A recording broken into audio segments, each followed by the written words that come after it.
So today it's super hot still. It's still summer, so always hydrate, always drink your water, and always bring your water when you're traveling.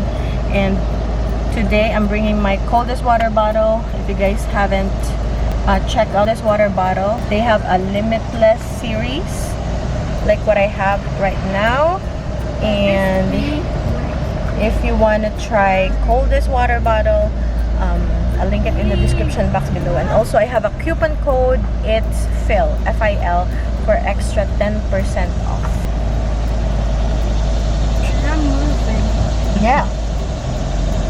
Both of it did not So it's gonna be very hot today. So I brought my coldest water bottle. So let's go.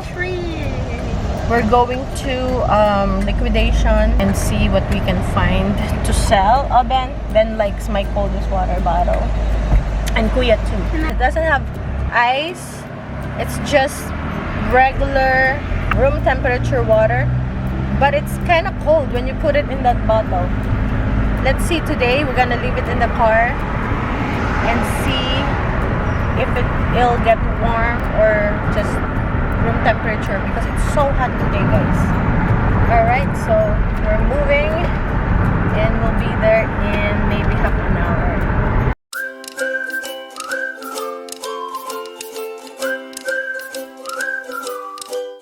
Alright guys, so paalis na kami.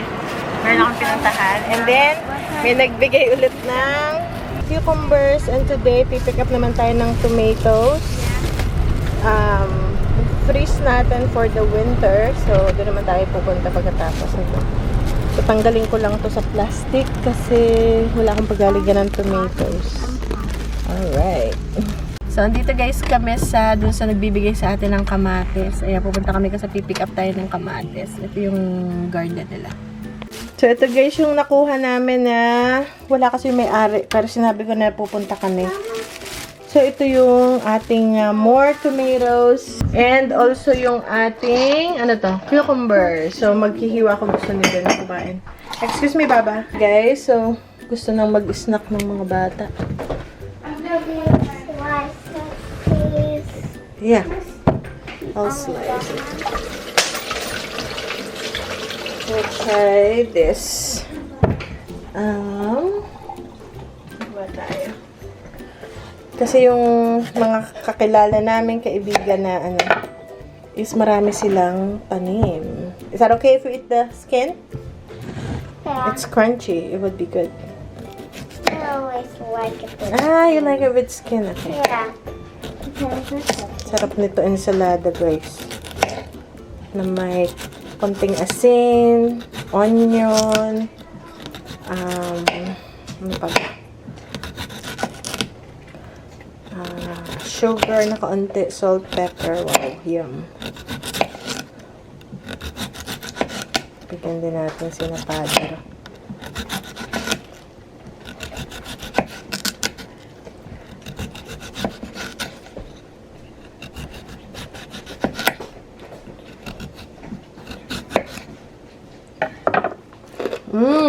Tamis.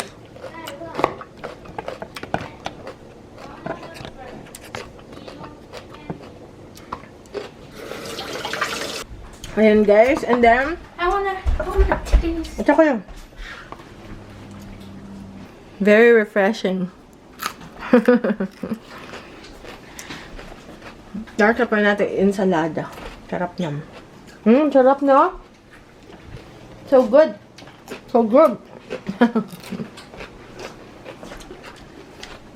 So good. It's sweet.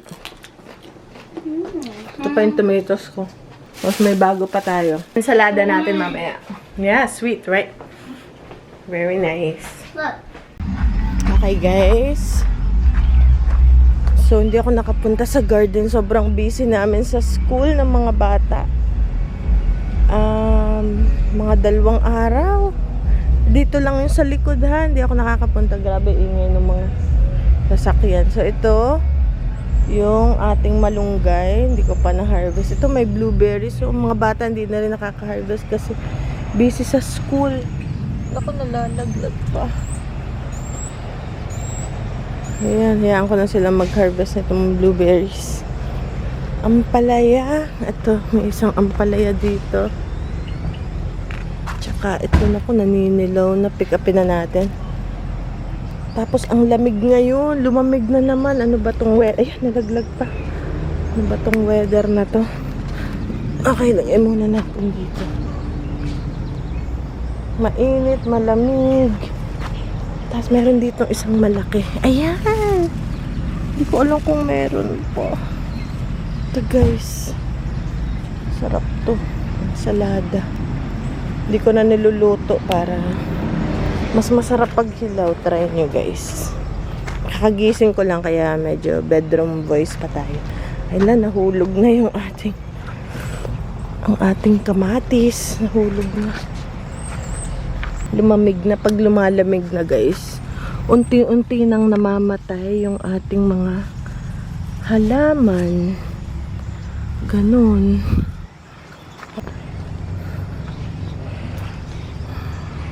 Kasi init, lamig. Ngayong araw na to malamig. Ayan, may maliit. Kunin ko na rin to. Baka mabulok pa to. Ano nga, bebang? Bebang! Bebang! So, yan ang na-harvest natin. Yung mga bata, araw-araw sila nag-harvest ng raspberries. Paborito nila to eh. Ayan, meron ng ready. Napakatamis niyan pag sobrang pula. Meron pa dito. Ayan pa, may bago pa. Ayan, may bago pa. Tsaka, meron pa uling bago. Ayan, may nasibol ulit. Masipag tong aking raspberries na to. Harvest na natin. Ako, hindi maganda yung corn this year. Ito parang ready na siya kasi tuyot na yung buhok. So, hindi ko alam. Ito hindi masyado, no?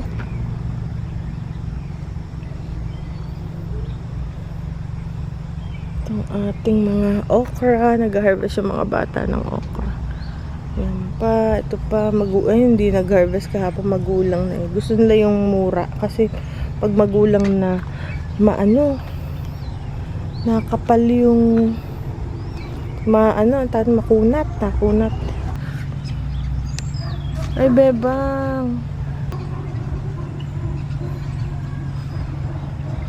Okay, wala eh. Meron ng isa. Ayun oh, may ako napitasin. May isa. Pa isa-isa. Ayun guys oh. Ano pala siya, basta nalaglag yung dahon, hinog na siya. Ang ganda nitong bulaklak. Ito yung morning glory. Pag umaga lang yan. May kaunti. Sa labas yung ayan pa oh, ang mga blackberries. Ano to? Ila-last harvest na natin ngayon yan. Kasi wala na, lumalamig na. Kamatis, marami. Kamatis ko dito. Ito guys yung kamatis. Ito yung cilantro na ibinudbud namin yung buto. So, ito yung grabe oh. Ito yung late na nag-bloom na kamatis. Super healthy niya oh. Ano lang to, tumubo lang siya dyan. Mga butong nalaglag. Sobrang, ang healthy niya dito sa bed na to. Dalawa to eh. Ayan guys, so sobrang healthy niya. Ayan yung morning glory.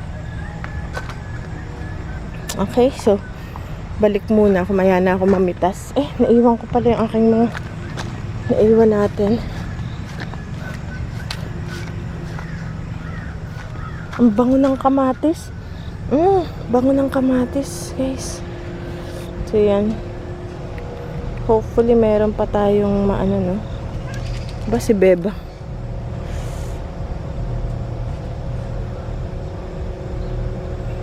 Yan ang ating harvest. Pag lumamig na siya.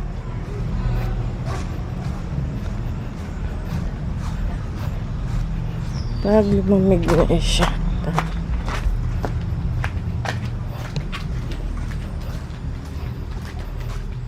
Naggawa ako guys ng lugaw for lolo and lola.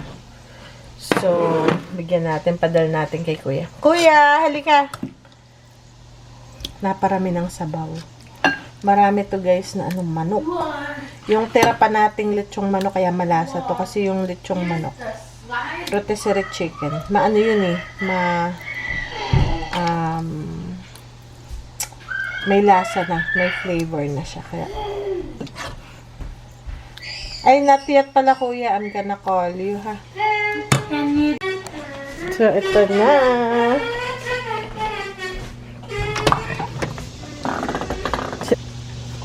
Op, easy.